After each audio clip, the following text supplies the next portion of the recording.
लोगों का स्वागत है हमारे इस यूट्यूब चैनल में। तो चलिए आज के इस टॉपिक के बारे में डिस्कस करते हैं, जिसका नाम है विमेन एंड देयर सेफ्टी। तो एज ए आप ऐसे इसका उपयोग कर सकते हैं, एज ए स्पीच भी आप इसका उपयोग कर सकते हैं। तो चलिए स्टार्ट करते हैं।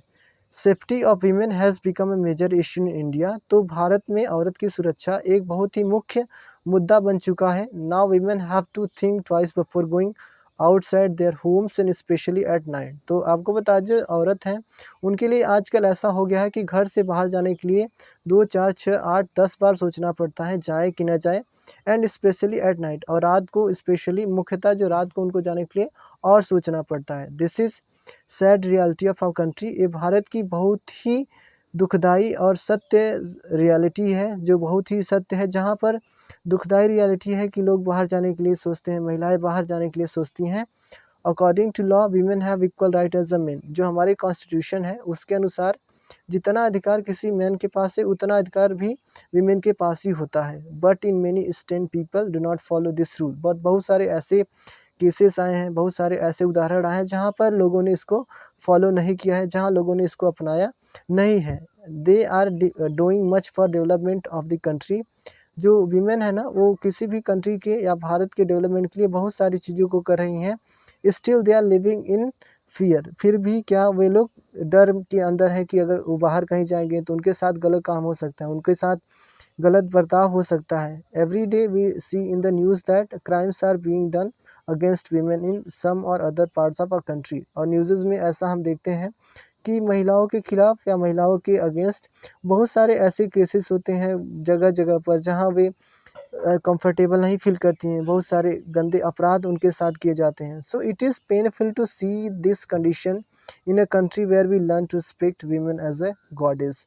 तो आपको बता दें, ये बहुत ही पेनफुल, बहुत ही दुखदायक कंडीशन है, जहाँ पर हम सीखते हैं कि किसी भी औरत को एज अ गॉडेस की तरह रिस्पेक्ट करते हैं। फिर भी जहाँ पर लोग कई नेगेटिव इम्पैक्ट फैला दे रहे हैं कंट्री में।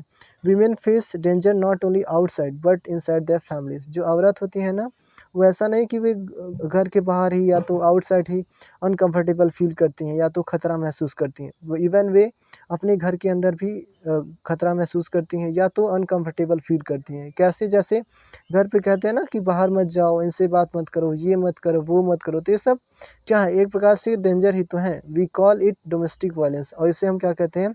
घरेलू हिंसा। कहने का सेंस है, जो औरत है वो बाहर तो अनकंफर्टेबल फील करती ही करती हैं, लेकिन घर पर भी ऐसा होता है जब उनके ऊपर बहुत ज़्यादा ही टॉर्चर किया जाता है।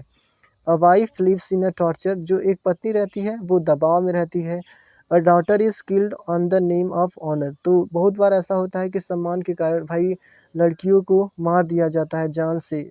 Child marriage, rape and dowry deaths are other crimes related with women. तो चाइल्ड मैरिज है, जो बच्चों की शादियाँ हो जाती है छोटे, रेप केसेस हैं, डाउरी सिस्टम, ये दहेज प्रथा आजकल की बहुत ही मुख्य कारणों में से एक कारण बनती जा रही है, जहाँ पर डाउरी के कारण लोग भाई डॉटर या किसी की बेटी की हत्या कर दे रहे हैं। तो ये भी एक अच्छा संकेत नहीं है किसी भी कंट्री के ग्रोथ के लिए कि डाउरी सिस्टम के कारण किसी की हत्या की जानी चाहिए। तो इस तरीके से बहुत सारे केसेस हो रहे हैं इस तरीके से वीमेन के खिलाफ या वीमेन के लिए। Government must make strict laws punish such criminals. तो इस तरह के जो क्रिमिनल्स हैं, अपराधी हैं, सरकार को बहुत ही स्ट्रिक्ट एक्शन, बहुत ही कठिन एक्शन बनाए जाने चाहिए उनको पनिश करने के लिए, कि अगर वो आप ऐसे करते हैं तो आपके साथ भी ऐसे स्ट्रिक्ट एक्शन लिए जाएंगे जहां पर आप खुद को रोक नहीं पाएंगे। Men must be taught to respect women. और मनुष्य या जो आदमी है उनको अवश्य बताया जाना चाहिए या तो पढ़ाया जाना चाहिए कि वो किसी भी औरत की इज्जत करें। We must not put the blame on women and ask them to be extra careful. और हमें ऐसा नहीं है कि हमेशा सिर्फ औरतों पर ब्लेम करना चाहिए एंड उनसे ये पूछा जाना चाहिए कि हमेशा बहुत ही ज़्यादा केयरफुल रहे। मतलब ऐसा नहीं करना चाहिए कि वीमेन वीमेन को ही सब कुछ बताया जाना चाहिए। But we must ask men to change their thinking. लेकिन हाँ, हमें अवश्य ही मनुष्य से पूछना चाहिए या तो उनको कहना चाहिए कि वे अपने थॉट प्रोसेस को बदलें, अपनी नेगेटिव सोच को पॉजिटिव में लाएं। Then we can make the world as a safer place for women. तब इस तरीके से हम अपने जो वर्ल्ड है इसको एक बहुत ही सुरक्षित स्थान बना पाएंगे महिला के रहने के लिए। तो कहने का सेंस यही है पूरा कि हमें औरतों की इज्जत करनी चाहिए किसी भी कंडीशन में। हमें सबको एक तरीके से एक नज़र से देखना चाहिए, समझना चाहिए as a sister, as a mother. तब जाकर हम अपने आप को रोक लेंगे और महिलाओं के ऊपर हो रहे अपराधों को भी रोक पाएंगे। तो आज के लिए इतना ही। Thank you so much everyone.